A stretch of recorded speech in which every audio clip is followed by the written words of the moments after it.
And hello again, it's me, Chase.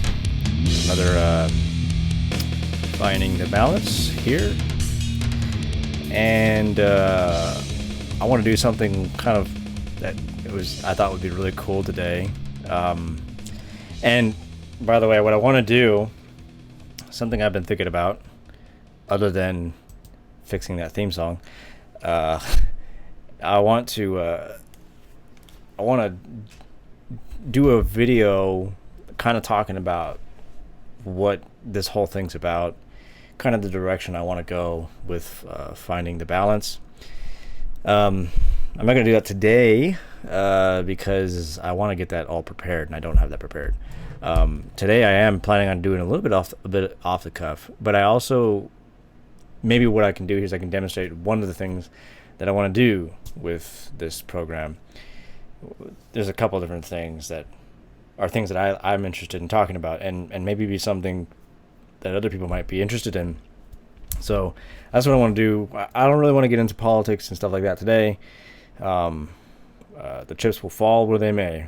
So there's really not a whole lot that I can do right now, especially considering a lot of, when it comes to this election stuff, there's a lot of number of stuff, and I'm really bad at that. So why would I dabble in something I'm not good at? So what I am interested in is storytelling. It's one of the things I want to focus on. I want this to be focused on. I don't want people to think that obviously my approach to writing is going to be different, because I'm going to be quite open about my worldview. Where a lot of people who are in the storytelling business and stuff like that, they tend to not be, even though you can kind of figure it out as you listen to them. But people try to pretend neutrality when there is no such thing. And so I recognize that, and I just don't hide it. So it's futile.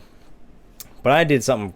I don't know how I found this the other day, but I was kind of searching through some papers, old papers, and I found this. Can't really see it right now on the screen, but this is a very old version, printed obviously, of my big story, the one I'm putting most of my focus on. You might even consider it my life's work. This is a very early version of it, like years ago.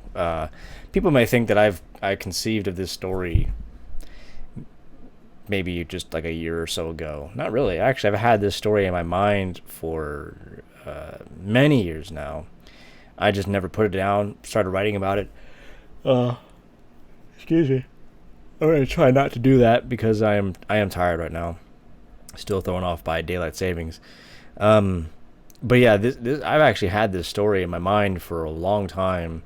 I just never really put it down on paper before until, just really a couple of years ago. And now it's taking on a new form, I guess you might say. It's gone through many different drafts, and mainly because when I first started writing it, I don't know, when I was in my early 20s. Yeah, it was that long ago, almost 10 years ago. Well, actually, yeah, almost, maybe 9 or so years ago, it kind of started. But at that time, I didn't really know that I had a thing for writing. It was just something that was just kind of coming right out of me, and I didn't really know how to handle it. Didn't know what to do with it. It's just something that I wanted to put down, and that's what I did. And so I had no real direction with it at all. This was before I was really converted, and didn't really have much of a direction in life at all. Honestly, at that time, all I was thinking about was just surviving. And nowadays, I want to live for something more, which is the gospel, of course. But and so because of that, the entire thing has been just, because my worldview has changed a lot since those early days. It's just flipped a lot. So, and not only that though, my desire to become a much more well-rounded writer has also increased. I'm much more self-conscious about the fact that I want to be a writer, and all those things. And so, I it's been a bit of a journey. So, and anyways, I thought it would be interesting because I found this was written back in those days when I was just kind of had no real solid direction in life. The only thing I knew for certain was that I was just basically your run of the mill conservative millennial who's just voted for whatever Republican candidate was. Didn't really look into who they were, whether they should be supported or whatever. I voted McCain, I voted Romney, and and all that stuff. That was it. And my God at that time was America, and the founding fathers were like my other gods, kind of thing, and that kind of stuff. Doesn't mean that today I still don't respect them anymore. Not at all. And that I still love America, but it doesn't take priority in my life anymore. It's what the gospel is, and so yeah. And so because of that change, I've gone back and I've just rewritten so much.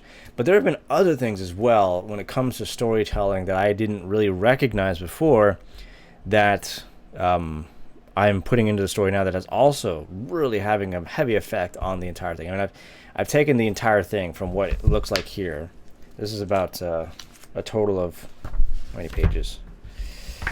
There's 2 pieces here. I think I did 2 pieces here because when I stapled them together, it was too thick for the stapler. So at least a good solid, I'd say 40, 50 pages here.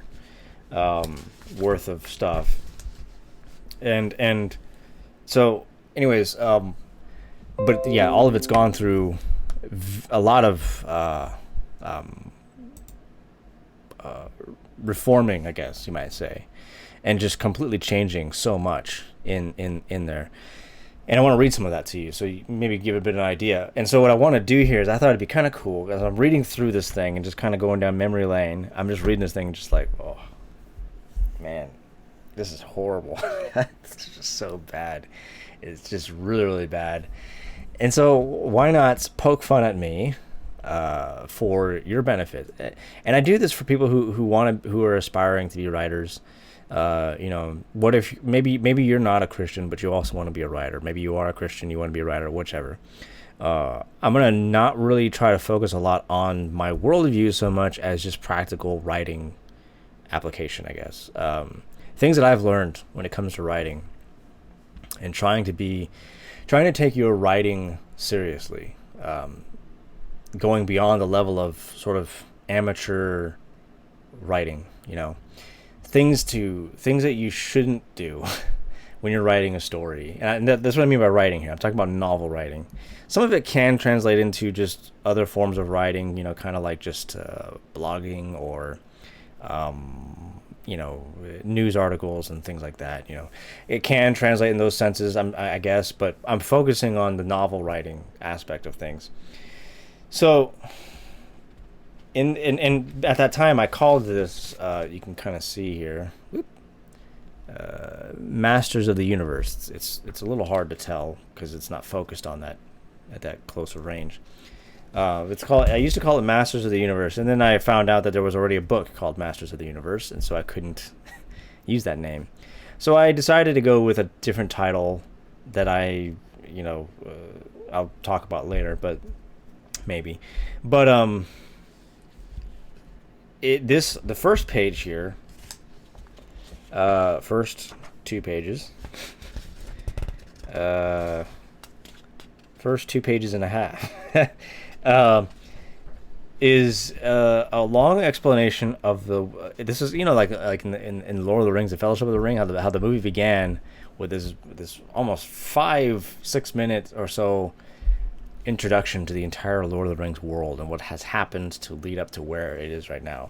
That's what this is, and that was what the idea I was going for when I started writing this.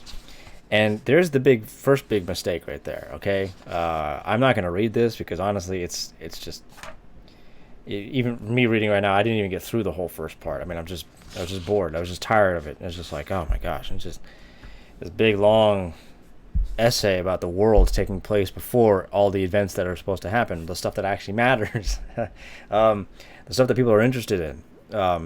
That's your first mistake, and that would have been my first mistake if I had ever published this thing.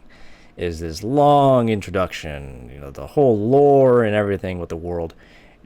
Don't do that. That's a big no-no. That you do not want to start your book off like that at all. The best way for the audience to learn about your world. So let me just say this though. Back up a little bit.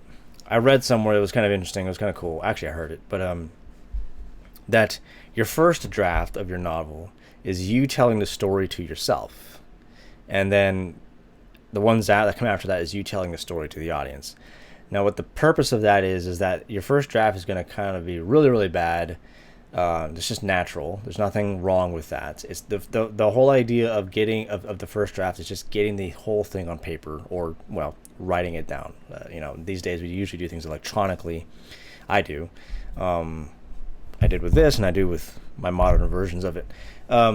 So that's the whole idea, is getting it down on paper, or just writing it down. However sloppy, however bad it is, you're just writing it down, and then you get to the cleaning up parts later on, the tuning. It's a lot like, honestly, all kinds of different forms of art. Even I work in the auto detailing industry for my dad, and there you kind of start from the big picture, and you start getting closer and closer to the more fine-tuning elements of things. And those, my dad always says that's the stuff that really, really matters, the fine-tuning. It seems like it doesn't. It's the small little things, but it's what really, really matters. And it's the same thing with art. I've been learning as I'm drawing on this thing with my Apple Pencil here, which is really, really cool. But digital art is really fascinating. But what I've been learning, of course, is that you start off with a very simplistic thing, a very simple image, and even honestly just kind of sometimes just basic shapes that you then start to mold and fine-tune more and more until you get what you were looking at, what you were hoping for, what you had in your mind, kind of thing like that. And that's the same thing with writing. Is just you're getting it written down, and then you start to fine-tune, and then fine-tune, and then fine-tune, and then fine-tune. And even making music, I make some music too, and in that as well, it's you kind of start with the big picture stuff, and then you really just start to fine tune, break it down. I mean, break it down, I guess it works, but maybe that might not be the best way to say it, but you're fine tuning, and you're fine tuning, and you're fine tuning, and those kinds of things. So that's kind of the way you want to do it. And so when you're writing your first draft, I don't think there's anything necessarily wrong with doing a big long introduction, because you're telling yourself the story right now, and so that you give yourself a history, a lore to be holding yourself accountable to. In essence, you're building your world, and so in the first draft, maybe something like this long introduction that I have on 2.5 pages is not a bad thing. But in your final draft, obviously, you don't want that in there. You don't want people starting your book with this long thing.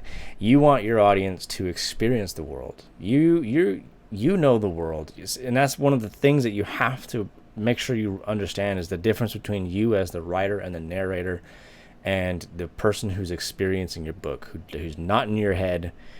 This is the first time they've seen this, and so you got to make those kinds of distinctions. And those seem pretty plain and obvious, but a lot of times especially when we start writing, a lot of times we forget those differences.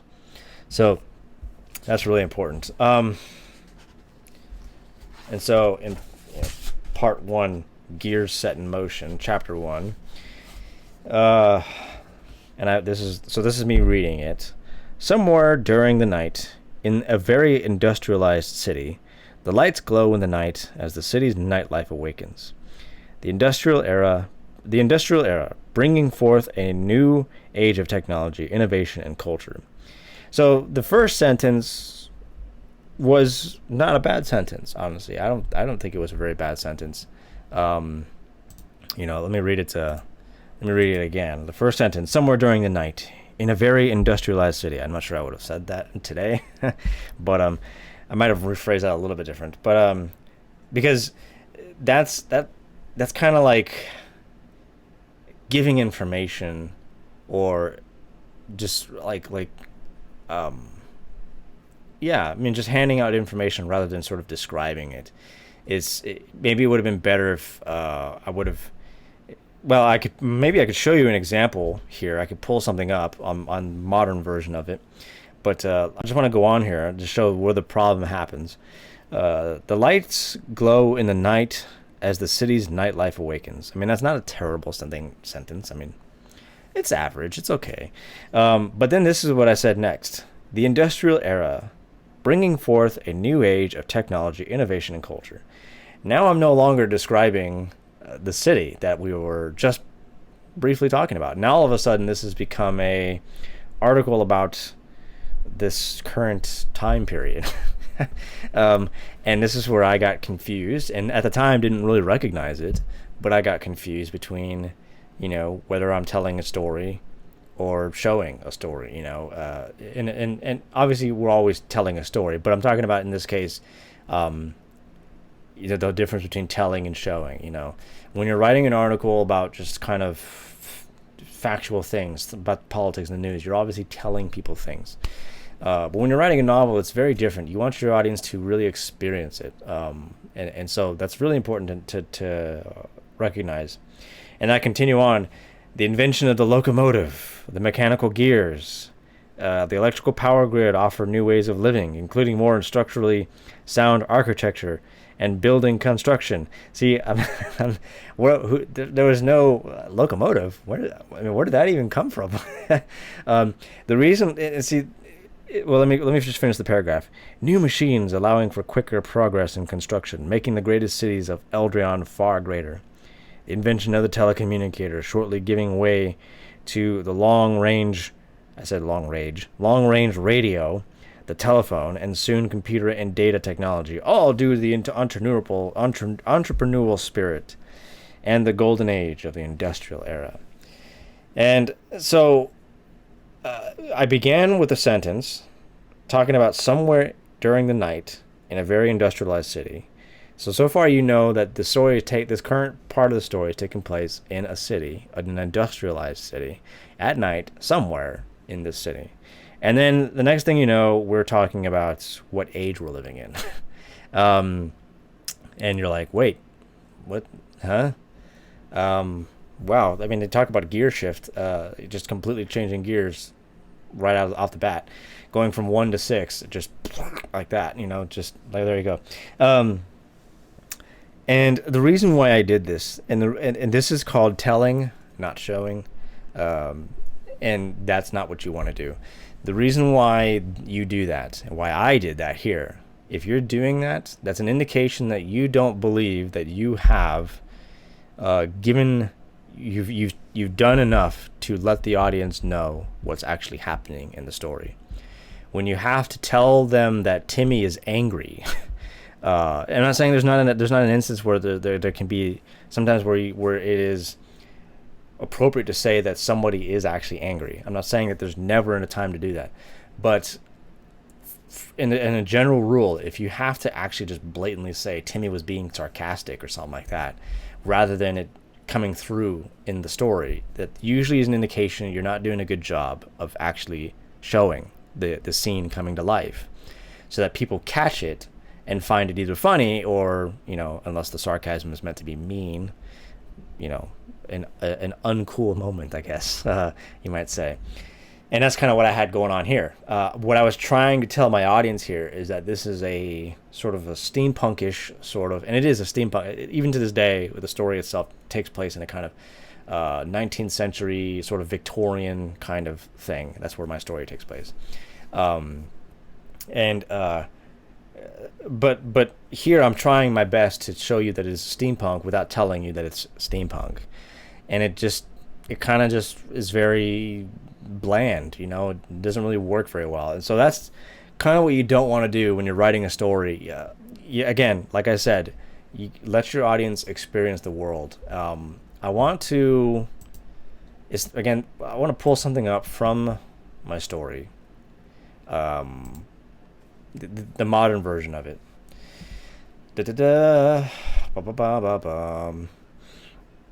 Excuse me.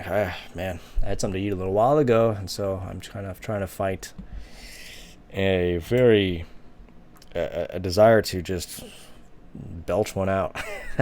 um, okay, let's see here. Bear with me here, folks. I don't think that's a chapter. Well, could be. Well, let's see here. The Girl with the Blue Eyes, Chapter 6. Towards the center of the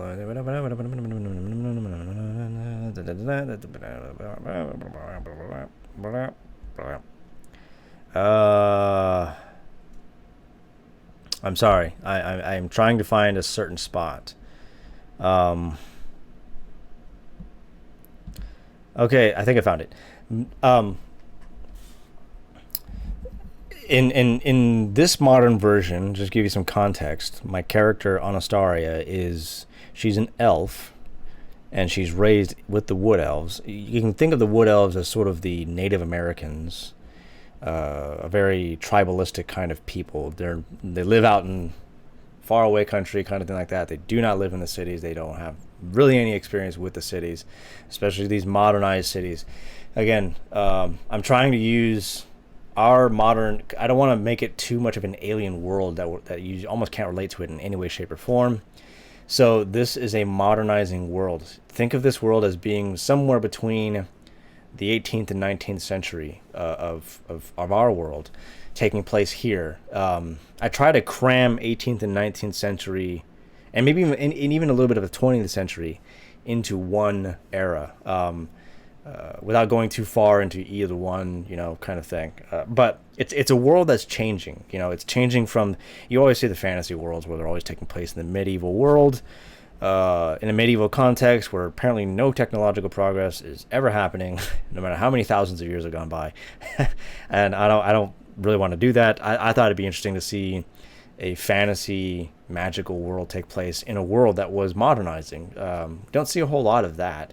I'm not saying it's never seen, but it's not at least in my experience, never seen a whole lot of that. So I thought it'd be an interesting twist, but it also helps with what the kind of message I want to convey as well. So it all kind of fits together, I think. So Anastasia, she's a wood elf, and she's just now experiencing one of these industrial cities. And so, and up until this point, you've had a brief interaction with the world. In fact, one of the other characters in this story, I kind of follow a couple different characters who eventually come together and they move along together. But another one of the characters is Bella. You will encounter Bella in chapter 1. Anastasia here that we're about to read is in chapter 6. Then this is a chapter where Anastasia meets Bella. But Bella, and so they're in the same city. They just don't know each other yet, and they're about to know each other. So Bella is in the same city as Anastasia, but Bella is familiar with the city because she grew up in the city. So when I'm with Bella in chapter 1, I'm not really doing a whole lot. I'm doing a little bit, but I'm not doing a ton to describe the experience of the city because Bella is used to it. You're reading the story in sort of Bella's world as she experiences it, and so she's used to seeing the street corners and the big buildings and things like that, and just the average things going on in the city. Anastasia is not, and that's why I kind of give this really big, grandish, at least I hope it will be like that, description of the city that she's going through. It's not finished, like I said. It's just still in sort of beta stages. But I wanted to read this to you to compare that with what I have here. And this is me telling you here, just straight up, what things are like. And this is going to be me in an attempt to show you how to do it. So I'm going to begin here with Anastasia, she's moving through this city called Levan. I'm not exactly sure I'm going to keep that name in the end product, but we'll see. Okay, so it says, Anastasia continued on her way through East Levan, now on her own from this point. She did well to mind her own business, doing as she told Tyler she would do, keeping a low profile. The streets were busy with cars and people walking about the sidewalks. She passed many stores with windows displaying their best products. It was like the markets in her own country, but with solid buildings and large glass windows, as well as glowing signs, even in broad daylight. She also passed some coffee shops and other restaurants for breakfast time, with strange smells coming from them. The city's life was unlike anything she had seen before. She had thought she had seen the most the West had to offer in the industrial era, and quote, and even in the modern Menidesh towns. That assumption was towered over by the city of Levan, with buildings that averaged over 100 feet high, with the remnant architectural designs of the old world Gothic, something she read about extensively in her studies. But it was one thing to read about it in the books. It was entirely different seeing the brown-textured towering structures themselves with her own eyes, structures that seemed to turn golden to the sun beaming upon them. She rode a bus that came over a hill, giving her a view of downtown Levan to the southwest, and she could not help but gaze at the magnificence. These were mountains of a different nature. They were giants of the industrial era. The buildings of downtown seemed like the nexus of Levan, as if they themselves were objects of worship to the whole city, which gathered around them to pay honor to their wonder.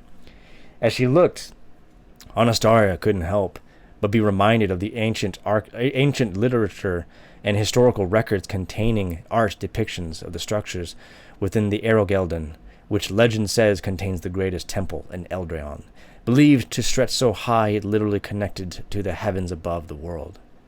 She also saw in the distant south smoke billowing in numerous areas of the lower city. She could not understand what it was for. It appeared as though great fires had broken out. Yet no one seemed alarmed by them. But also she remembered that burning fire produced black smoke. The smoke that came from these billows was white and sometimes gray in nature. The machines she remembered, called airships, floated above the city. They were indeed as though ships whose sea was the sky. They were of different sizes, too, and some had signs advertising food, clothing, cars, and other things that Anastasia did not know about. The bus came to a stop just outside downtown, where she exited, taking with her a map from inside the bus to find herself the trains with it. She knew what Uramun had told her, but the overwhelming sense of this city seemed to close in around her, not allowing her to think straight. She wasn't used to this amount of sensory data. Plus, she was sure that at this point, no one was suspicious of her, and with the mass amount of people in this city, she could easily disappear, even in public transportation like a train. It was simply a faster way through and out of the city. Anastasia came out of the closed-in shell of the bus, which muffled the sounds of the outdoors, and she was immediately embraced by the vast openness of the city and the clear sounds unfiltered by windows and metal from inside the bus. She still felt overwhelmed by the amount of people around her, all of mixed races. Most were Aenmen, but she would often see Comorgian, dwarves, and even elvish people. But they did not dress as though from the clans, nor the Comorgian dressed like the nomadic tribes. They dressed like the modern Aenmen, with coats, pants, top hats, dresses, and jackets, all mostly black and gray, but many tan in different tones, and even some in maroon-colored clothing. The people paid her little to no attention, leaving Anastasia to focus on absorbing the amount of information coming into her senses all at once. It was hard for her to think that only 10 years ago this land was engulfed in the Great World War, and after that, the devastating fall of the Yobiasan Empire. It was chaotic but not destructive, with crowds of people walking in various directions on wide sidewalks. The people kept close to those sidewalks, while the engine cars, which came in many shapes and sizes, stayed on the roads. Anastasia saw countless signs all around her, on the buildings, both low and high, some being only as small as a block of wood, others larger than a bus, and some glowing. The smell was intense, filled with so many mixed things that Anastasia didn't know what to think of. She tried to stay focused on keeping west, where she knew she had to go. To do that, she had to go through the heart of downtown.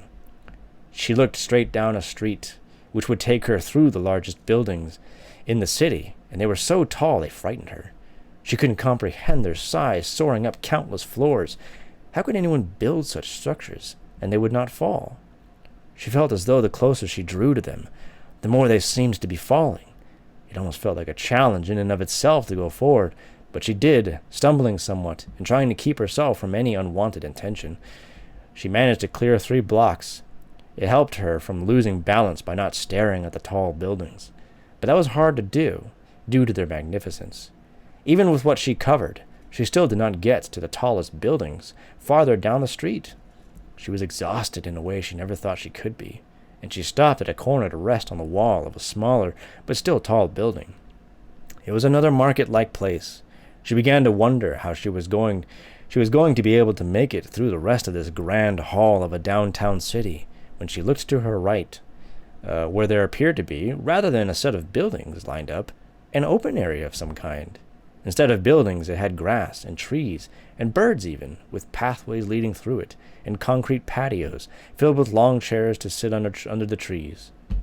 Anastasia could hear water flowing through it as well, and she saw through the beautiful trees, with the fall colors showing, statues in the park that she herself did not recognize. All right, so that's the end of that.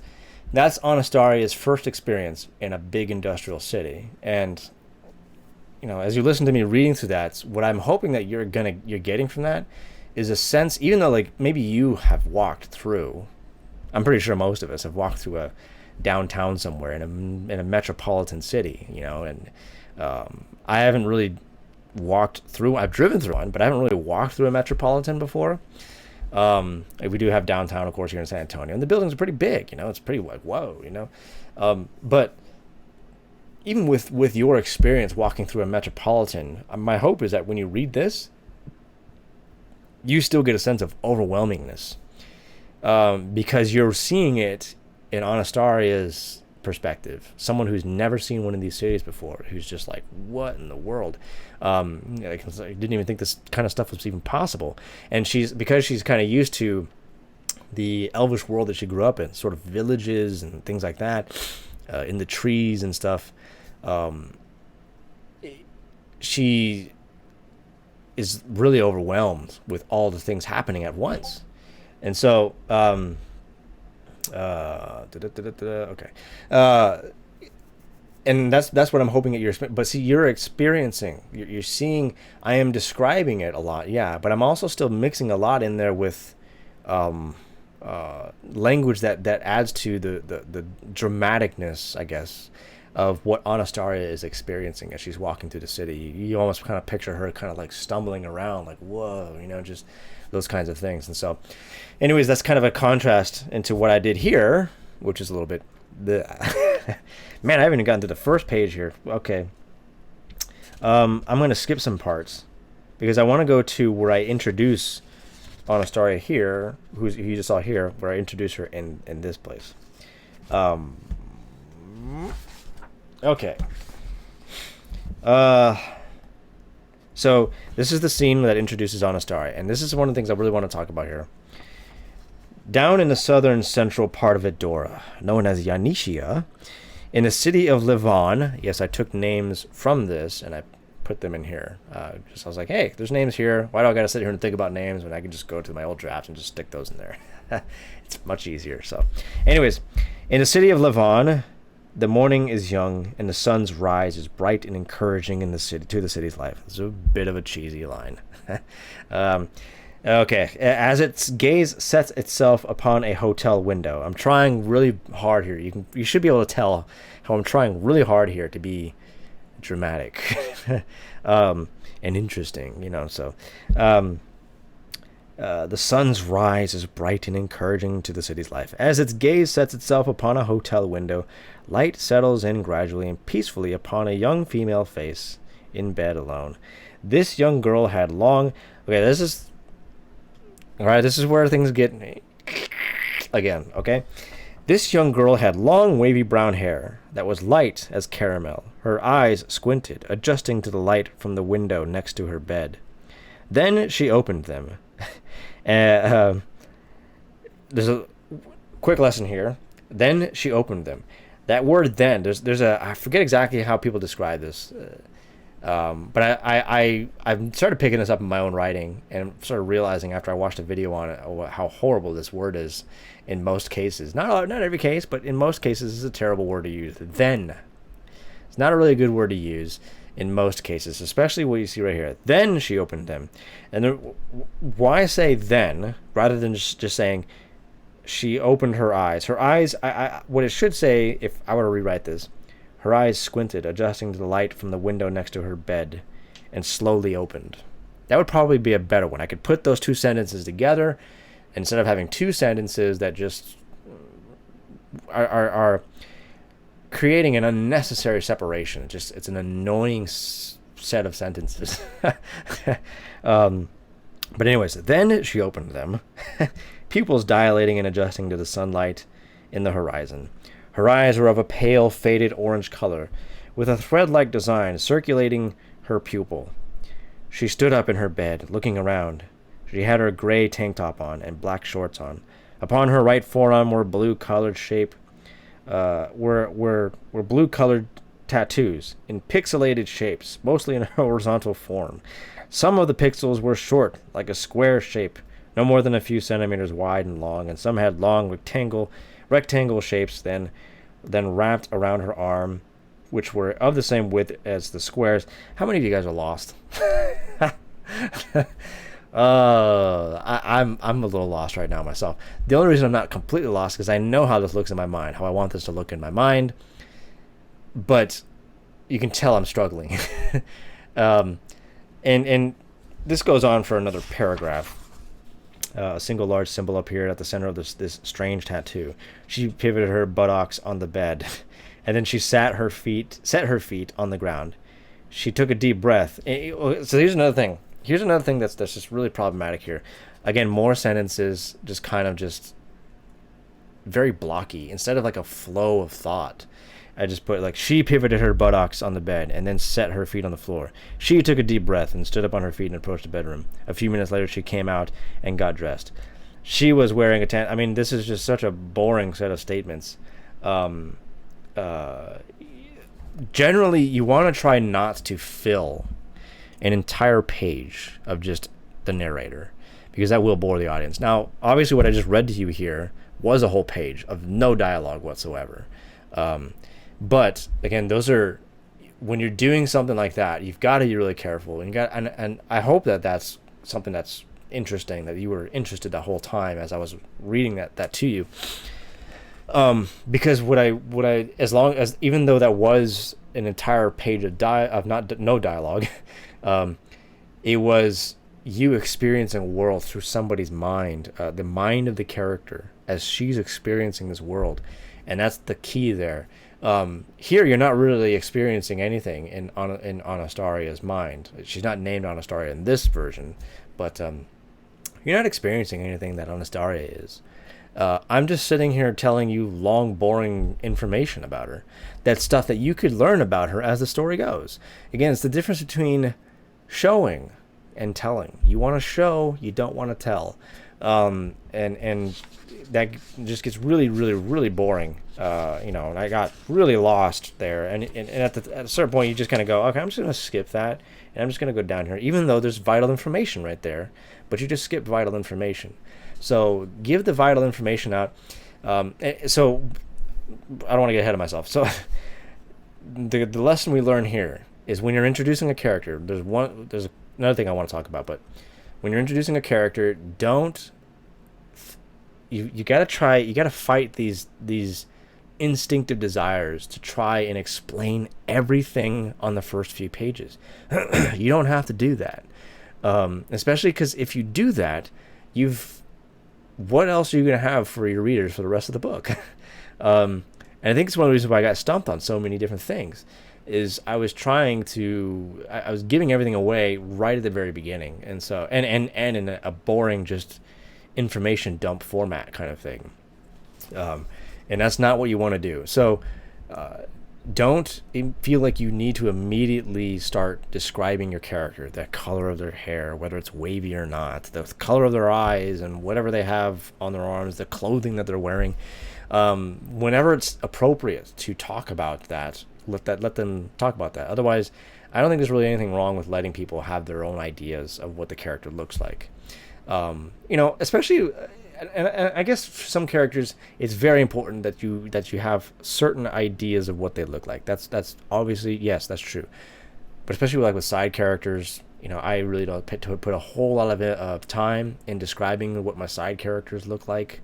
But Anastaria, maybe I can go up here where Anastaria is first introduced into the story. and just, go blah blah blah blah blah blah blah blah blah blah.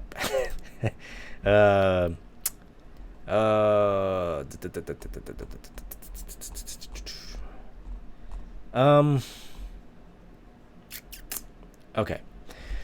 So, the other thing though that I had learned from a video I watched that I was afraid to watch, but I knew I had to do it. If I wanted to be a better writer, you gotta have to suck it up, Chase, and read some stuff that's going to tell you made a really big mistake. So I watched it, and yeah, I found out I made a big mistake. It was a video on several, like a number of, people do this list, like 10 things, whatever, that this editor, she makes these videos to help authors make better books, excuse me, but she said, something like 6 or 7 things that pin you as a amateur writer to publishers.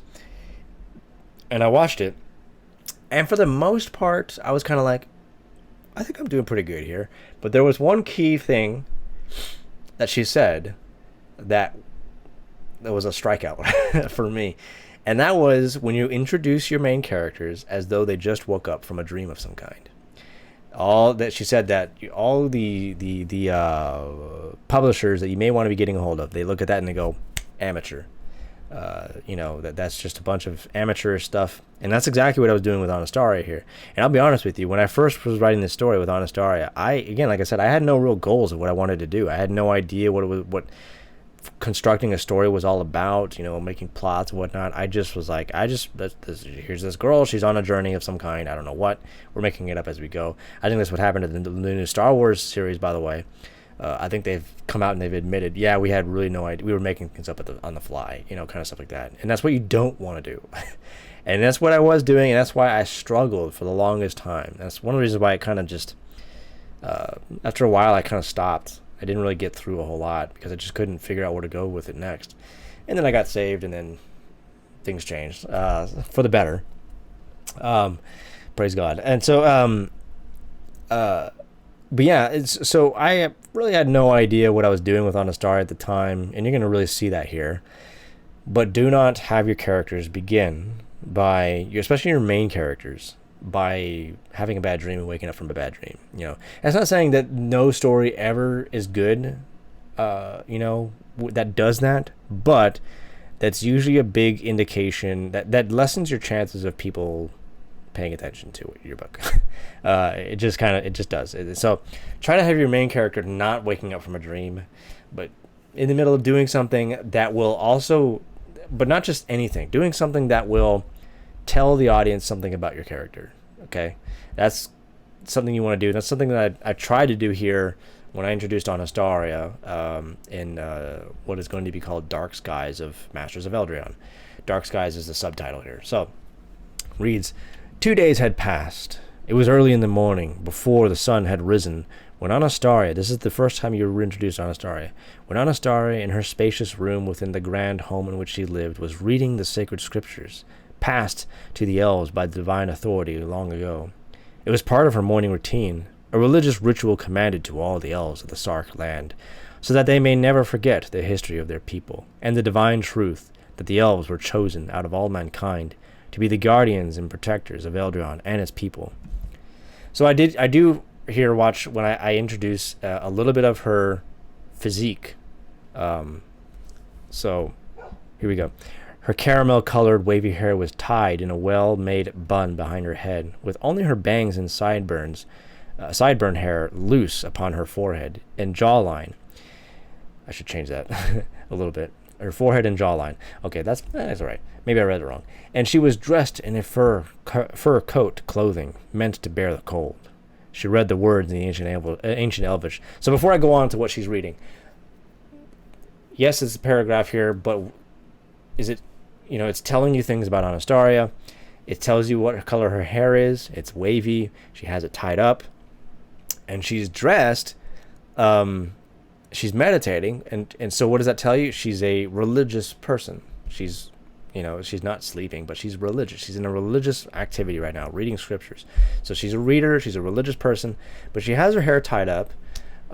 It's early in the morning. Most girls, I would imagine, early in the morning, don't typically have their hair tied up. So she has her hair tied up, and so you kind of go, I wonder why that she has her hair tied up that early in the morning. And then you find out she's dressed in fur clothing meant to bear the cold. So apparently she's going to be going out somewhere in the cold. She read the words in the ancient Elvish, quote, this is out of the scriptures in this world. Out of the north comes my chosen one, preparing the way of the burning sun. In shadow and flame, out of the oppression of man, he shall unveil by fire the wickedness upon the land. My child of fire, she bears the tears of death. She will defeat the corruption with a new heart in her breast. But only in death can she live to defeat the darkness. To the glory of Arthuros shall she be honored in Madaris. And that's Edron 45, verse 5 through 6. I kind of made that up, but just for the purpose of the story. So that's the end of that. It was one of the prophecies coming from the great high priest and prophet Edron of the ancient elves. It was the first known prophecy of what the elves called the Phoenix Child, the one that they were waiting and looking for, who would destroy the curse of corruption upon magic in the world and end the dispersion of the elves, restoring the mighty kingdom. It seems the increase of time only brought her more and more closer to trying to understand these prophecies, which her people could not agree about. It was largely why the elves remained divided and scattered in the world. She looked at her right arm, which was covered in her fur clothing, but what was underneath the clothing, resting on her arm, kept her mind wondering if she was that child. The thought scared her, and it was the fear of it that made her unwilling to confront anyone about her growing need to understand the passage about the Phoenix Child. So again, another paragraph, but just when it kind of, you might start thinking, okay, we're kind of going along here, a bunch of information, la la la la. You read that she looked at her right arm, which was covered in her fur clothing, but what was underneath the clothing, resting on her arm, kept her mind wondering if she was that child. So what does that do? That makes you go, what's on her arm? What is on her arm that makes her wonder if she is this Phoenix Child, if she's the prophesied Phoenix Child? Now you don't see it because her arm's covered and she doesn't reveal it, but it's something that kind of goes ding, makes you go, wonder what that is, and it's a way to catch the interest of people. But before she can think any further, an energetic series of knocks came at her door. Ani, a female voice, was heard speaking behind it, calling Anastasia by her shortened name. Anastasia recognized it without a second thought. It could be no one else but her sister, Elimar, obviously in haste to set off for the morning. Hurry, sister, we must go now. Anastasia sighed, somewhat frustrated that her meditation was interrupted so brashly, but she couldn't complain entirely. She didn't want to think about this prophecy anymore. She stood up, going to the door, and opening it to see her red-headed sister, all dressed in fur clothing, and had her bow in her left hand, with her quiver full of arrows secured on her back. "Are you ready to find us a paragot?" Elimar asked, with her glowing smile. Anastasia smiled back at her. "I am, sister." The short affirmation by her was simple, yet it contained much meaning for her that Elimar sensed when she spoke it. She saw it in Anastasia's face as well as heard it in the tone of voice. She wanted to speak from her heart to Anastasia about it, but not now. Now they had to set out, for the sun would rise soon, and the paragots often retreat to the caves deep in the mountains once the sun rises at the end of the summer season. Okay, so now you kind of started figuring out what they're doing, what Anastasia is doing up this early, dressed like that. They're going hunting. So what else do you learn about Anastasia? She's a hunter, as well as an elf. And you kind of slowly start to learn of the tribe that she's a part of, the land that she's living in. Very different from where she ends up in chapter 6. And one of the things that I did here is I have this is sort of my little philosophy. And I like to use Pirates of the Caribbean as my example here, because one of the things that made Pirates of the Caribbean such a great series, aside from the last two, especially the last one. The fifth one wasn't horrible. The sixth one was, the fourth one wasn't horrible. The fifth one was, I didn't even finish it. I could not even get through it. I was just like, this is just terrible. I just stopped it. Anyways, but what made the first ones so good, especially the very first movie, was what you discover that these that there's a lot of backstory to everything that's going on, that you begin to learn through the story, and then you start learning about what motivates some of these characters to be the way that they are. And so the point is that when you're creating a character, here's my advice: when you're creating a character, go to wherever you have them in your world, and then go backwards a little bit more to fill in the backstory. To fill in, again, it's kind of like when I do the opening prologue here, this big old long blah, that kind of thing like that. But of course, doing it not that way. And so this entire story of mine that I started writing, like you see here, began with Anastasia waking up in a hotel room. Now, why she was waking up in a hotel room, I had no idea at the time. I was just making it up as I go. Here, you're still going to have her in that hotel room, in this revised version. But before you get to that, you're already learning about who Anastasia is and where she came from. And so that by the time she gets to that hotel room, you know what's motivating her to be where she's at and where she's going. You know about who she is. You're learning more about who she is. And you find out in the opening chapters here, she's kind of a warrior of the elves. What you learn is what I call in the story the ladies of the leaf, of the ladies of the leaf order. Something I made up for, just to help add to a bit of a complexity to the elves in the story. And Anastasia is a part of that. And so these things help you understand who she is. And so by the time you get to where she's going in the story, hopefully by that time you're really interested in what her quest is and how it's going to turn out, all that kind of stuff. You're also going to learn in these opening chapters the insecurities that Anastasia has. And maybe I can, since it's right here, I might do a little bit of it, show you a little bit of it here. The two left quietly from their father's home, whose name was Clordes, elder and high priest of their tribe.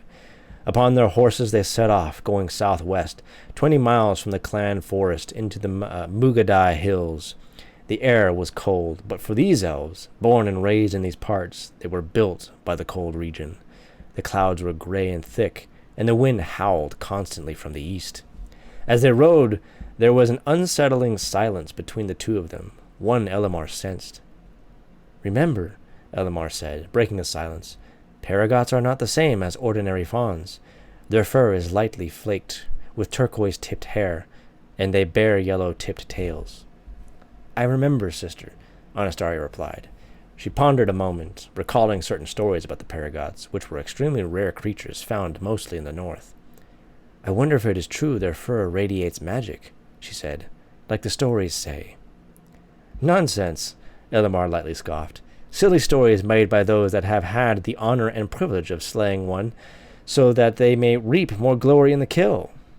The reality is that their fur contains mire crystals within them, highly valuable materials for anyone, whether it be elves, dwarves, Comorgian, and, of course, Aenmen." "I just hope we are careful enough this time," said Anastasia. "Last time was—" Elamar looked over and saw her sister pause. She knew what was weighing her mind down. "Do not worry, sister," Elamar said. "I know. I only hope that your plan will work this time." "That is not what I am speaking of," said Elamar. Anastasia, as if dispelled from a trance, looked to her sister for a moment. "What do you mean?" she asked. "I know your mind right now. This is a great opportunity for you. Is it not for both of us?" "Indeed it is. But I know why for you it is especially important." Elamar thought for a moment on what to say next. She knew this was a sensitive area for Anastasia that she was going into, but she cared too much for her not to say it. "You must remember, sister. Do not see this as proving your place here." "I never said such a thing," Anastasia said back. Elimar's smile grew as she saw her sister try to play dumb. I know you too well, sister. You have been given so much in this place, despite not being fully elvish. You, of all of us, have the greatest privilege, and yet you would constantly throw yourself into danger, proving yourself in the trials and nearly getting yourself killed so many times in our reconnaissance missions. I know why you do it, and I want you to know, sister. You are one of us. You always will be. Anastasia didn't say anything, which worried Elimar that she might have already ruined her morning with nagging at her over things Elimar had said over and over and over to her. But it seemed as though Anastasia needed to hear it over and over again. Just because you are not pure elvish does not mean you are not one of us, Elimar said further. Anastasia looked off towards the mountains as she thought about that statement. She couldn't understand why it was something that was so hard for her to accept. Thank you, Elimar, she said, looking back at her. You have always been there for me. So, I guess I'll end it right there, but hopefully what you're seeing here early on is one of Anastasia's struggles, and what you're learning more about Anastasia, she's not pure elvish, she's half elvish and half Ainman. So the people of her tribe see her as a half-blood and therefore not truly an elf. And along with this, you learn that because Anastasia has a particular gift, a bit of a caveat, you might say, to her magic abilities that all the elves have. But hopefully what you're learning is she has a sense of insecurity, and she's constantly she's going through all these trials and whatnot, doing all these things, and that the reason why she's going out to try and find this paragod is it's a way for her to prove to her clan that she's worthy of the clan. Even though she's proven herself over and over and over again, she keeps thinking she has to do it. She has to keep proving herself. She has to keep proving herself. And this becomes a problem for Anastasia in the story that she's gonna have to learn to overcome. And so, you're learning about these dynamics about Anastasia, who she is, what motivates her, and her weaknesses as well as her strengths, and those kinds of things. So, but compare that to what you have here. As I skip down a little bit, she made her way through the streets of the city, heading northeast. She stopped at a small store for supplies. She walked to the counter. So again, notice here how I just have these sort of just sentences that I could have smashed all that into one sentence. Instead, what I said was, she made her way through the streets of the city, heading northeast. She stopped at a small store for supplies. She walked to the counter. That's not really the way you want to say it. Maybe let's try to rephrase a little bit. She made her way through the streets of the city, heading northeast, where she saw a small store for supplies. She walked inside and to the counter. It's okay, so that's my rewrite of that. Just made that up in my head. Hi, she said. Just need a map for the area past the east of the city. All right, the man said. He handed her a map while looking at her. Where are you headed? Northeast, she responded. How far are you going? I need to get to the Rip. Wow. That's quite a distance. You got a car? Unfortunately, no. Well then, I hope you are looking to get a train at least. It would certainly save me a lot of time. Well, the man said, looking at his watch, you got about an hour to make the next train at 10. What's the fastest way there?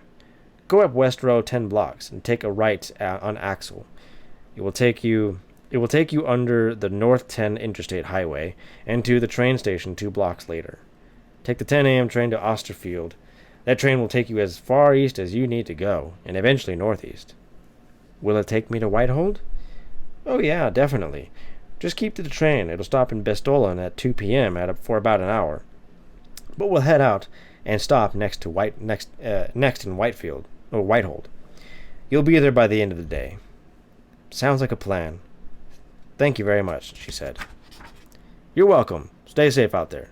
She took the map he gave her and made her way out of the city going east. And that is the end of that scene. Okay, so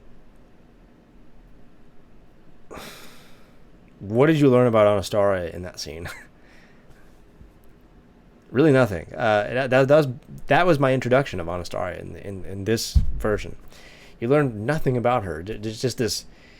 And by the way, do not, dialogue is important, okay? It's very important, but you got to be careful with dialogue as well. There's certain things that just simply don't need to be said in a book like this. "Hi," she said. "Just need a map for the area past the east of the city."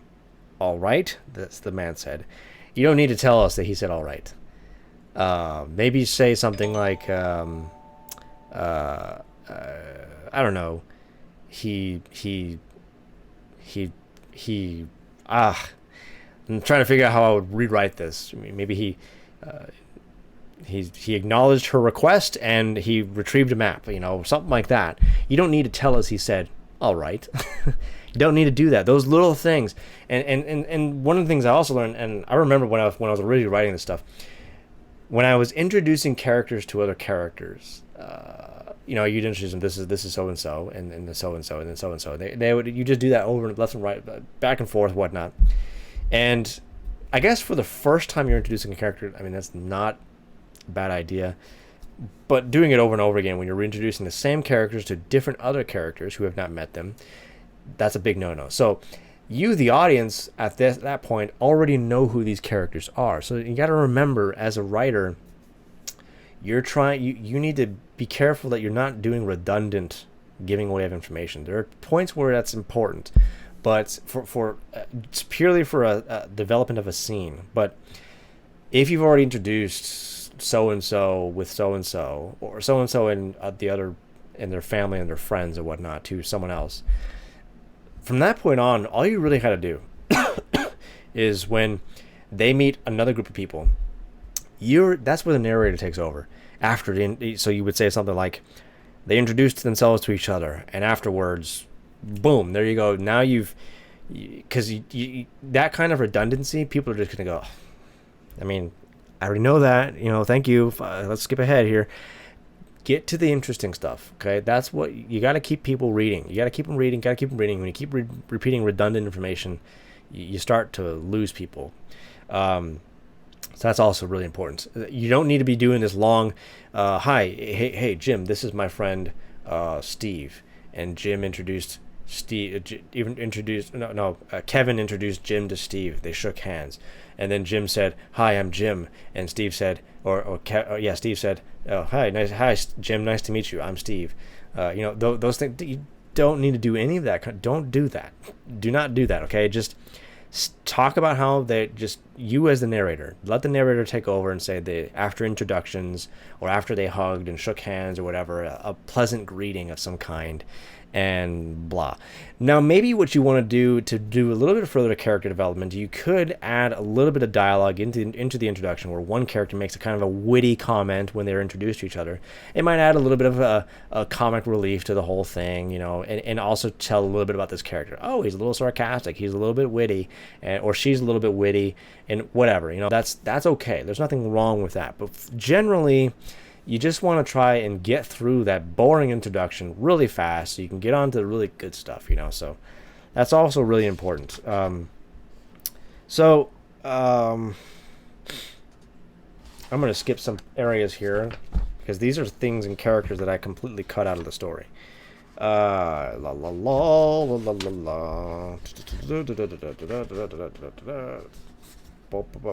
want to go to where I introduced Stratos in this version, who's very different from the Stratos that has come into my final version.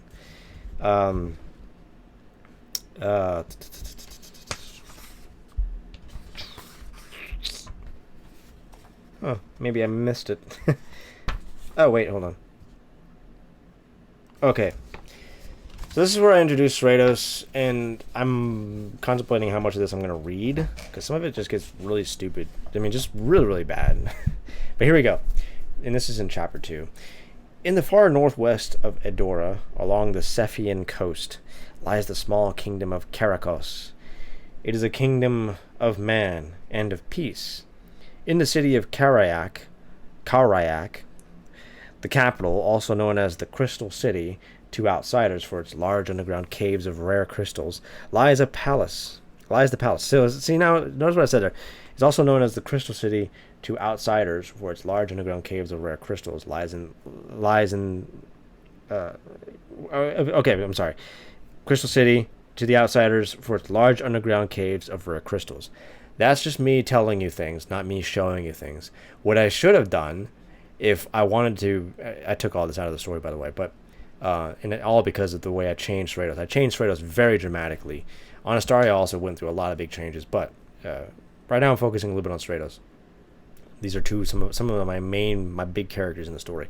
So, here, what I should have done was, instead of just giving you that information right here for free, let you experience that. Maybe have somebody mention that in dialogue about the rare crystals beneath the castle or whatever, all that stuff. I could have done something like that. That would have been much more interesting. It would be you experiencing the world and realizing that this is a big world, and you're just kind of getting just a small taste of it right now, and there's much more to come, which is what I hope I do better in my final versions here. But anyways, the sanctuary of Ovakus, a party is being set underway. A party to celebrate the birthday of one of the royal family's young princes. The sun had just begun its set upon the kingdom, one of the last it sets upon Enodora. Many guests, particularly wealthy people, have been arriving non-stop since the beginning of the evening, coming from all over the northeast to celebrate. The night was underway, and the people within the beautiful palace socialized and relaxed. In the main room, next to a table, stood 3 women, each dressed for the occasion. All 3 were having a glass of wine and talking. "What about Hazel?" the blonde one said as they looked at a man in the distance. "Nah," the light brunette said. "He's too nice." One of the big problems I did when I was writing this whole thing is I had absolutely no regard for cultural differences. The thing here is immature writers struggle, I think, to depart from their own way of thinking, to put themselves in characters who are also in different parts of the world. Your world begins to seem to be really small when you just have one kind of cultural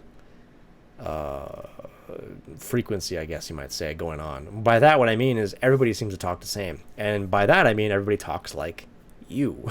And that's how I used to talk a lot. I mean, I still say nah sometimes, sometimes I say that still, but it obviously that my dialect just bleeds through the pages constantly in this older version.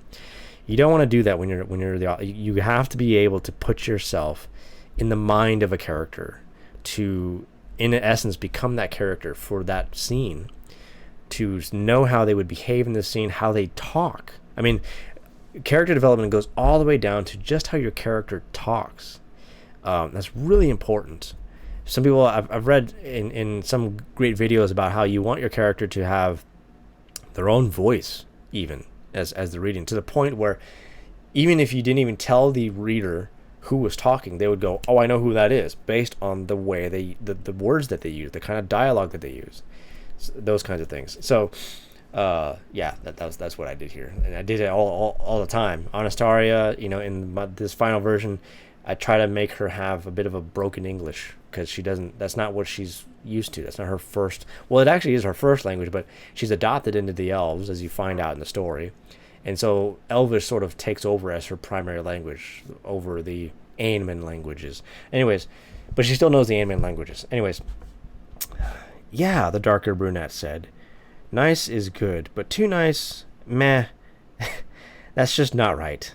A man's got to have the authoritative attitude, Not like abusive, but just confident and strong," the light brunette finished. "Exactly. He's got to be the muscle. Leave the cute, lovely stuff to us. That's our job. We're the lovers, they're the fighters." Exactly. So here's more of the just boring dialogue. It's very shallow. I wrote in my blog article about how God's Not Dead fails, and I was talking about shallow dialogue that creates shallow plot points. And one of the things I used as an example was one of the scenes in the second movie of God's Not Dead.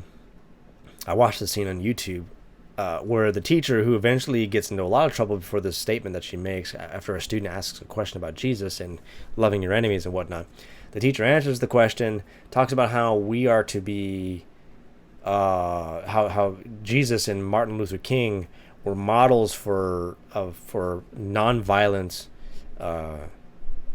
protest, for justice and the truth and things like that. That no matter how they were treated, they never got violent and all these things like that. That's all great, well and good. But it's very clear when that whole scene is set up to foreshadow how that teacher is going to behave when she comes under persecution. And as a result, it kind of just becomes it's just shallow. It just doesn't communicate as something that would actually happen in real life. I mean, for me, I would. Well, I don't want to get into that. But what I'm doing here is a lot the same way. Is what I'm doing is I'm setting up here a scene to talk about how guys are supposed to be these guys, just like testosterone up the wazoo kind of thing, and to set up Stratos to be a contrast to all that stuff. This was a time in my life when I was pretty, like, I don't know, just I was backwards. I mean, I thought being a man was just being a softy kind of guy, and on the flip side, I always loved the idea of a woman who was like tough and whatever. I was just totally backward. Like I said, just totally backwards. And I've really flipped that for my modern version of this. I'm not trying to say ladies can't be tough. I'm not saying that at all. The point I'm making is that men are men, women are women, and God calls women to be women. God calls men to be men. And what I'm going to do here is I'm going to finish this, and then I'm going to talk about how Stratos is now. And hopefully he's a much more interesting character too. But let me just finish this here.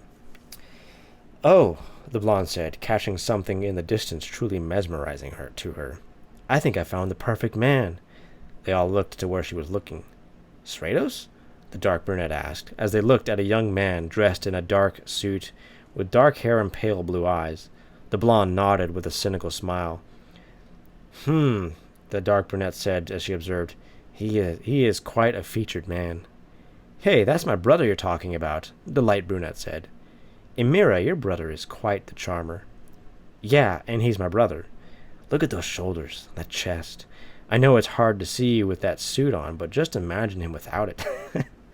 No, because that's my brother. We gotta get him over here to talk to us.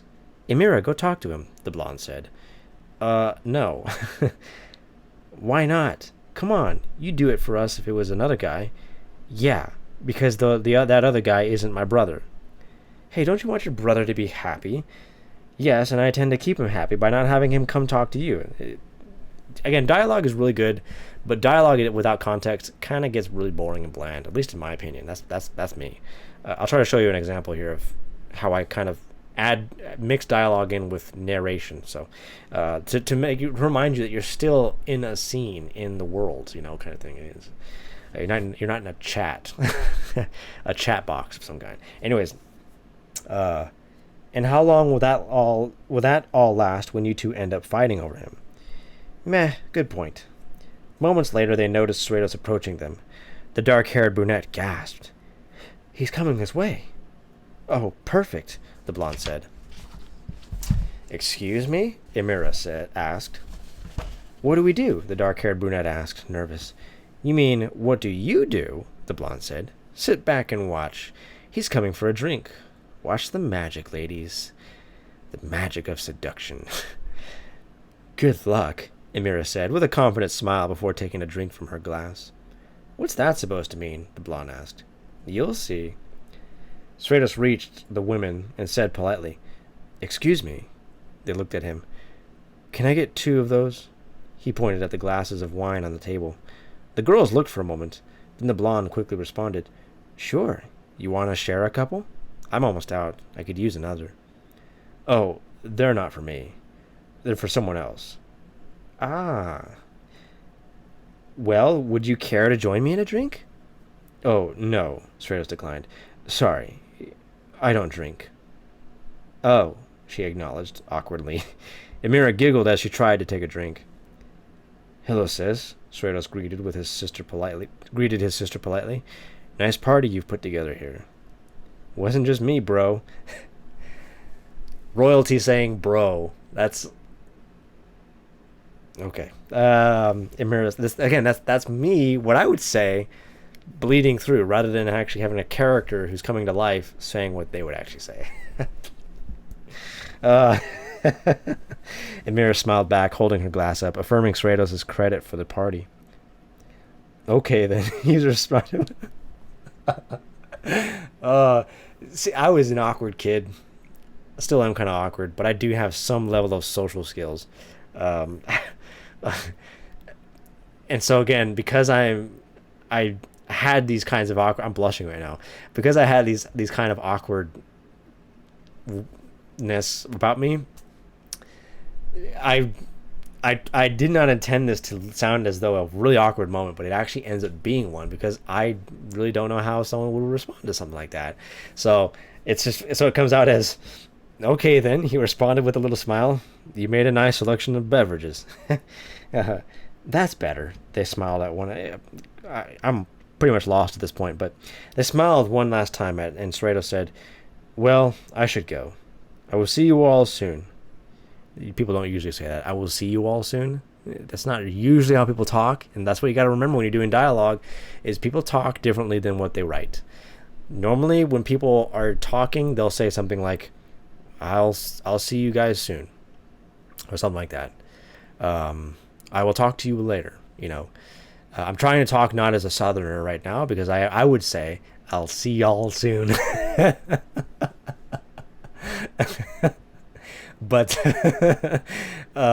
anyways, but you always got to be careful. You got to be keeping in mind, if you want to create an authentic world, there are cultural differences in different parts of the world, and it's a great thing to do because it adds such a variety to your world that just makes it so much more interesting. That when your characters go into different parts of the world, it's like they're experiencing new stories everywhere they go, everywhere you take them, and it's just such a cool dynamic. Different religions over in this way, different ways of thinking over here, different ways of talking in this place, and the cultural differences and things like that. It's a really fun exercise to create cultures. And I would say to you, if you're struggling, like, I don't know how to create a culture, a lot of times what I do when I'm trying to create a culture is I like to be a little bit of a I'll talk about that later. I don't want to go too far off on that. Maybe I'll talk about cultural stuff later on. But so Stratos takes the glass away from the ladies and his sister. So it says, he came to a group of people, 3 of them officers in the Karakos army, generals. 2 were representatives, women in fine dresses, and 1 was the Queen Mareka. Okay, here you go, mother, he said, handing her a glass. And you, Senator Olaya. He gave the senator her glass. Thank you, Prince Stratos. Please, it's just Stratos. Oh, come, boy, you needn't be so humble. After all, you are in direct line to the throne. It's time you learned and showed more strength, more confidence in who you are. Actually, I would be third. My sister Amira is next. True, but you hold far more responsibility and command than she. I'm afraid I don't understand.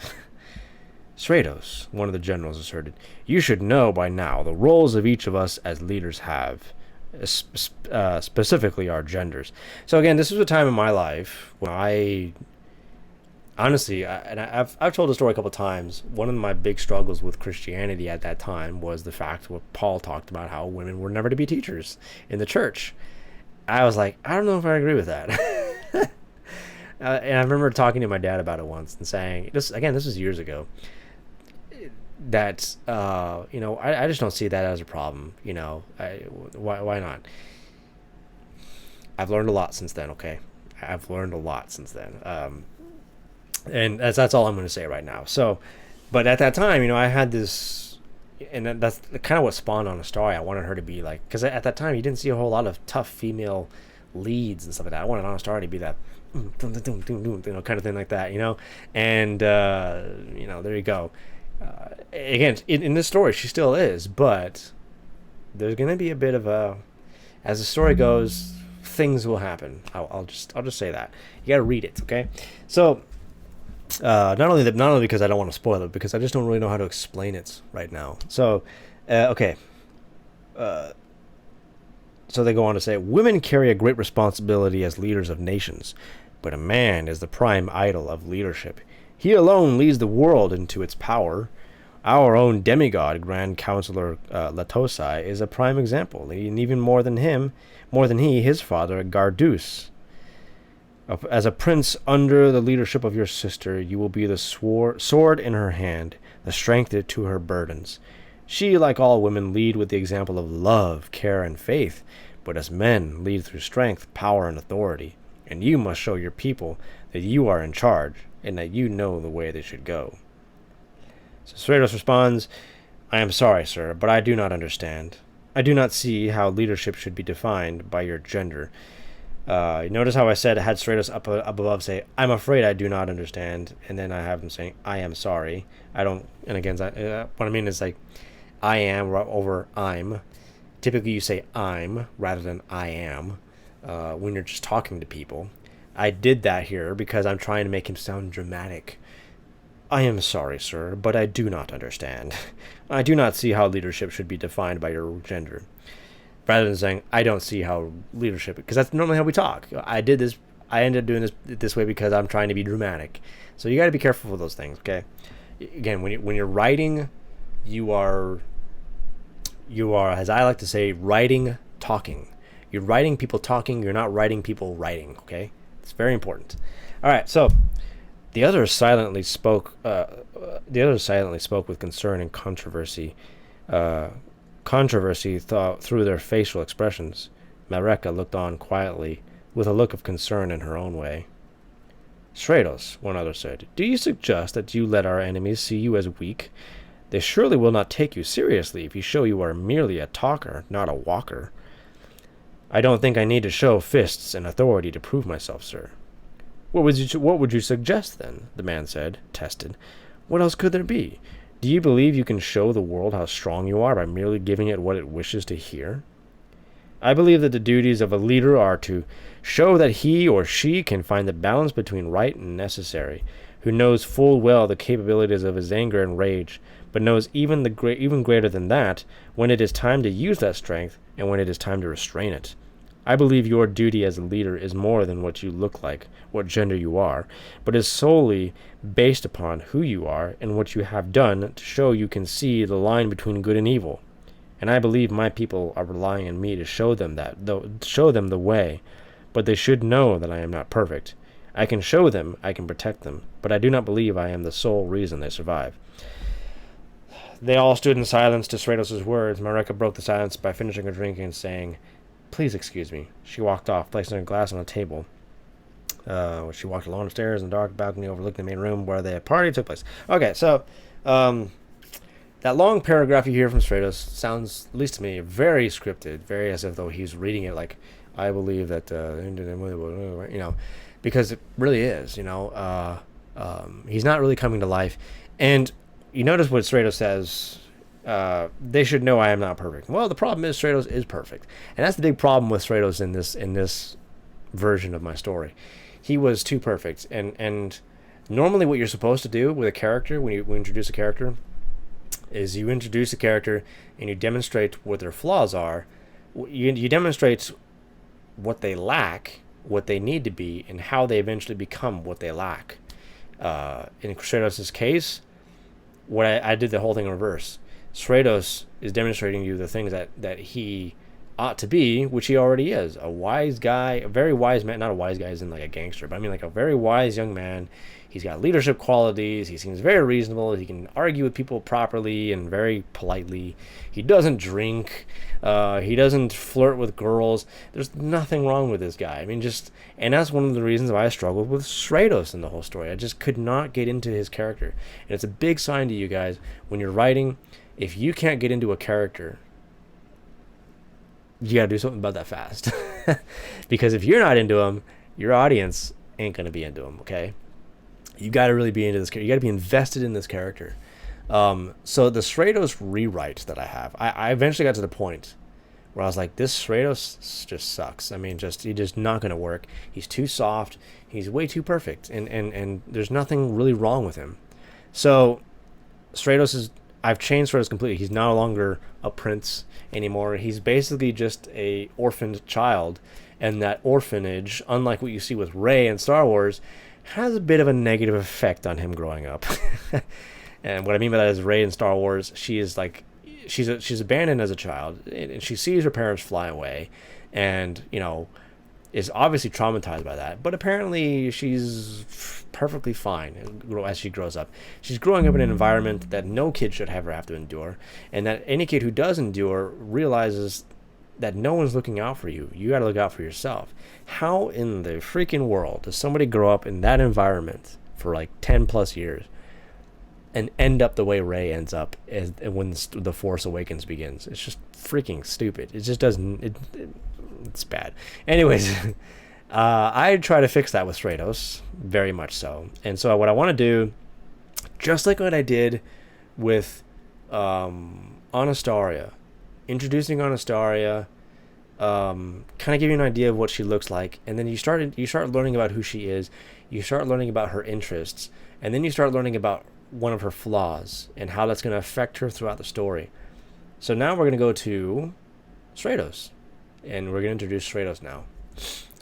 And just like with Anastaria, when I began Stratos' story, his new story, I had him sleeping and waking up from a bad dream, and I've changed that.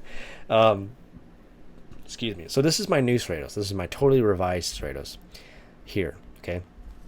Days later, dusk had begun to fall in the western part of Levington now. I should probably take now out of there. Atop a building in the city, a young man of Aemon blood named Stratos with medium-length, dark, wavy hair was making final preparations, loading a revolver he carried with him, mostly in concealment for what he knew this night would bring. He checked the loaded cylinder of his revolver to make sure all 6 rounds were set in place before he snapped the cylinder in its firing slot within the weapon's center. He had a good scouting position on the roof, overlooking a theater event across the street below.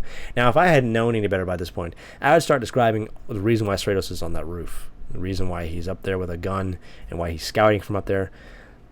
And then I would have just given up given everything away right at the beginning. And then now you just don't really have anything to look forward to. You're not learning anything as the story goes. But because I know that now, I don't have that included in that little paragraph. So, and the purpose of that is hoping that what you do as you read that, you go, why is he on this roof scouting this position up here? Why does he have a gun? And what is he going to use that gun for? So it's a hook. It's the way to get you interested in his story, what all this is about. And these are things that I begin to explain as the story unfolds. All right. So I originally had Stratos on this roof by himself, scouting his position, but I could not figure out a way to tell you about Stratos, because this is where I'm introducing Stratos. This is the first time you're introduced to him in the story, and that's very important. I mean, that first impressions kind of stuff. And so I could not think of how I could really... I could do it a little bit with Anastaria for about a paragraph or two, but for Stratos, it just wasn't going to work. So I put a guy there with Stratos, somebody who was already in the story and everything like that. So it didn't make it too hard. So, chilly evening, no? Said a man from behind Stratos. It would have startled him had he not recognized the voice. He turned to see the man, which was his local contact, Kale, approaching with a cigarette in his hand, and the other hand in a pocket. Nice night for a stroll, Stratos replied. Sounds like it, Kale replied as he stepped next to Stratos to scout the theater below with him. With his pale blue eyes, Stratos scanned the scene. He looked to the west, seeing the sun disappear behind the distant mountains, leaving in its departure a faint glow beyond the horizon, allowing the lights of the city to illuminate the area. He brushed his bangs from his eyes, revealing a scar on his forehead, and then looked down to the streets below, seeing a large crowd of people gather around the theater. The people were well dressed, indicating this gathering was for the wealthy of the city. Stratos scanned through the crowds, paying close attention to the people he saw. It was hard to tell them apart, given they all dressed nearly alike. At least the men did, who were the ones he was particularly interested in scanning. He began to turn his attention from the crowds entering the theater to the back alleys around it, and the perimeter in general. "So what's the plan?" Kale asked. "Get in, kill Shivret, get out," Stratos replied. "So already, are you kind of seeing a little bit of a difference between this Stratos and the one I have here?" Hopefully you are. Kale smiled at the comment, taking a puff of his cigarette. Stratos went to review his backpack inventory, trying to figure out what to take with him. Kale turned to him with his smile still on his face. "Come on, Stratos," he said. "You know I'm your friend, right? You don't have to be vague with me." "I'm sure you are, Kale," replied Stratos, taking a few loaded cylinders with him from his pack. He stood up and looked at Kale and added, "But I think I'll be fine. Your job was to get me my target. Here he is. I'll take care of the rest." "So you're seriously going to just waltz in there with a gun and blow the guy's brains out? What's your exit strategy?" "I'm sure it'll come to me," Stratos replied, readjusting his jacket after putting his revolver in his hidden holster beneath it. Kale couldn't believe what he was hearing, but figured he ought not to be surprised. "Keep watch of my stuff," Stratos said. "I'll be back for it." The two walked down the stairs together, Kale holding Stratos' things. "If you come back for it," Kale said as they went down the stairs. "You know, I don't know why I bother trying to talk you out of messy situations like this." "Don't try. If I get killed, you still get my money, right? So why should you care?" "That's what I'm saying. Why do I care?" The next thing they knew, they were standing outside the building they were in, looking at the theater from across the street. "Will you at least tell me how you're going to get in?" Kale asked. "Honestly, Kale, why do you care?" Stratos fired back. "What if there was this crazy idea that I actually cared about you, Stratos? Seriously, you're a chill dude, and I do find you incredibly useful for my business." Stratos paused, unsure how to take the comment from Kale. "I won't be long," he said. "Take my things, get back to the bar, and wait for me." Kale went silent for a moment, and considered whether he should say what was on his mind then. If it meant saving Stratos from more insane moves like he was about to do, it seemed worth risking his anger. "What if this whole thing works, Stratos?" Kale said. "What if it works and Broden still treats you like crap?" Stratos paused again, giving Kale a look that didn't sit well with him. "Just keep my stuff intact. I'll be back at the bar before you know it. Once I get past these annoying-ass, pompous, pretty boys and their dolled-up trophy ladies, I'll take Shivret out and get back to you." Kale chuckled at the insulting remarks, reminded about how much Stratos hated rich people. "Gated community people," as his merc boss Broden called them. For a moment, Kale's only regret for not going with Stratos was to see him struggle not to have a meltdown for having to be anywhere near the wealthy class. "Stay safe in there, Stratos," Kale said. "I'll see you at the bar later, and I better hear about everything that happened." Stratos said nothing, but watched Kale leave with his things. He knew he had to always keep Kale in his watchful eye. He wasn't as friendly to Stratos as he made himself off to be, but right now he had to focus on the job at hand. He looked into his pocket and retrieved a small item. It was a coin, and a rather unique-looking coin. It was unique because it was bronze, and it was not West Inusian currency. It was missing 1/3 of itself, which seemed to have been chipped off. Stratos looked at it, as if trying to draw purpose from it, and for a moment nearly hypnotized by what thoughts it brought to mind. There were thoughts that seemed to weigh heavy on his mind. I should say that weigh heavy on him. You don't want to use words redundantly like mind. I used mind a little bit redundantly there. He was trying to comfort himself with the sentiment it brought him. The time Broden took him in as a boy and gave this coin to him to remind Stratos of the gratitude he owed to Broden. Stratos always used it to remind himself of that day, but for some reason, all it brought was pain and anger. So I'll end that there, but hopefully this version of Stratos, you're a little bit more interested in him, that you see his parts of him what I hope is going to make him a likable character, that is his sort of no-nonsense attitude. Very different from this Stratos you're reading here. And unlike this Stratos, this one's willing to kill, and he's about to go kill somebody. But but I'm hoping that you have curious thoughts, like, who is this guy? Why does he want to kill this person? It seems like a mean dude. But you start to learn more about him. as the story goes, and what motivates him and what drives him, and the mysterious origins that Stratos has. Those kind of become an important element of the story. Stratos will eventually meet the twins, Tannus and Coven, and I really love the way their interaction is going, because Stratos, again, here's this guy, he's got this no-nonsense attitude, these two kids who are really pampered a lot. Stratos is not. Stratos, as you can see, does not like wealthy people. He thinks that they're just a bunch of pompous know-nothings who think that they are everything. But you're also going to learn as the story goes why Stratos feels that way about rich people. He has this prejudice against them. And these are parts of his character. And as he interacts with these twins, he is forced to confront flaws within himself. Those kinds of things that the twins help him to overcome. At the same time, though, the twins themselves, they're important characters of the story. I want them to have their own little sort of character arcs in the story as well. So I'm not going to go much further at this point. I've gone on way too long here. My voice is getting very raspy and stuff. And I hope for those of you who have stayed this long that this has been something very useful. This is one of the things that I like to do. I want to try and inspire people to be storytellers, to get into storytelling. I believe right now more than ever that the days are growing more and more desperate, and therefore the greater needs for Christians to be people who impact this culture in some way, shape, or form. And I think, honestly, storytelling is a great way to do it. So anyways, I hope that that's helpful to you guys. Hope it's useful. Hope it's interesting. But I got to go. Soli Deo Gloria. God bless. I'll talk to you guys later.